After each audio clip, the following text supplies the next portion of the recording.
Magandang hapon itong News TV Quick Response Team. Sumusugod kahit saan sa ngalan ng katotohanan. Ngayong hapon sa QRT.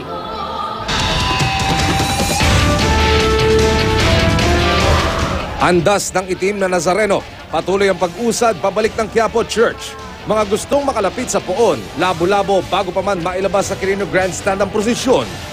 Poon, halos matumba habang inililipat sa andas. Ang korona, nahulog pa.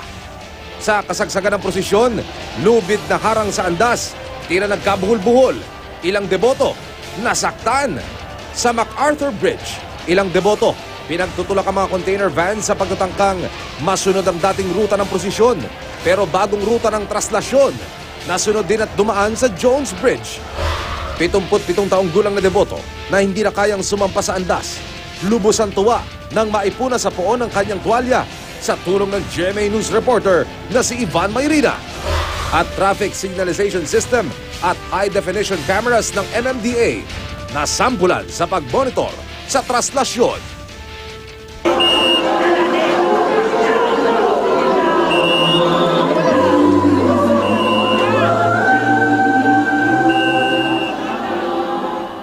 Sa mga sandaling ito nga po ay nagpapatuloy ang misa dito sa loob mismo ng Basilika ng Nazareno at ito po ay nagsimula pa mula pa kaninang madaling araw at kada oras po ay hindi po napuputulan o nagkakaroon ng gap o patlang. Ito pong misa at talagang tuloy-tuloy po mula pa kaninang madaling araw at makikita nyo po kung gaano pa rin karami yung mga kababayan natin na dumadalo sa misa sa mga oras na ito. Pero yan po ay sa loob lamang ng mismong simbahan. Pagdating po natin sa labas ay makikita po natin na palibot ng mga tao itong mismong Basilika ng Nazareno at makikita nyo nga po, hindi lang po libo kundi daang-daang libo itong nasa palibot lamang. Sa estimate nga po ng mga otoridad ay abutin ng 12 million yung mga kababayan natin na dumalo para sa pagdiriwang ng pista ng Nazareno. At sa kanang bahagi po ng inyong screen, makikita nyo naman po yung live na kuha sa may Palangka Street kung saan naroon na po yung andas. At ito ay kasalukuyan na sinusubukan pong akyatin ng ilan sa ating mga kababayan. Pero sa pagkakataong ito, napuna po natin yung pagkakaiba sa mismong disenyo ng andas dahil kumbaga medyo pa-slide po itong disenyo upang maiwasan nga po yung maraming mga kababayan natin na umaakyat na nagiging dahilan din ng pagkasira ng gulong nito at ilang mga bahagi kagaya po nung nakita natin nung mga nakarang taon.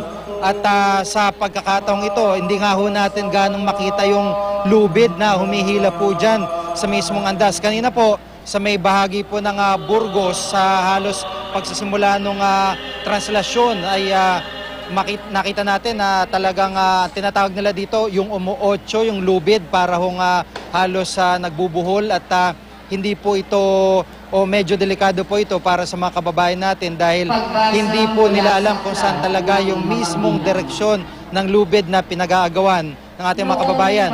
At sa talabo ng Red Cross ay meron pong higit kumulang 700 na yung mga nasaktan as of mga banda alas 4 pa lamang ng hapon. At alamin po natin yung latest figures dito po sa mga injured mula sa Philippine Red Cross maya-maya lamang. Makikita nyo talaga yung kakaibang debosyon at malakas, matinding pananampalataya ng ating mga kababayan. Tila ba na nakalutang sa dagat ng tao. Ito pong napakabigat na andas ng imahe na pong Nazareno. At makikita nyo nga ho rin, talagang natatabunan na ho siya ng mga marshal na sumasalo, ng mga towel, ng mga tuwalya na ibinabato ng kababayan natin para po maipunas lamang. Mamaya po balikan po natin ang sitwasyon dyan. Samantala, silipin po natin ang sitwasyon sa may Jones Bridge na itinilagang alternatibong ruta ng translasyon.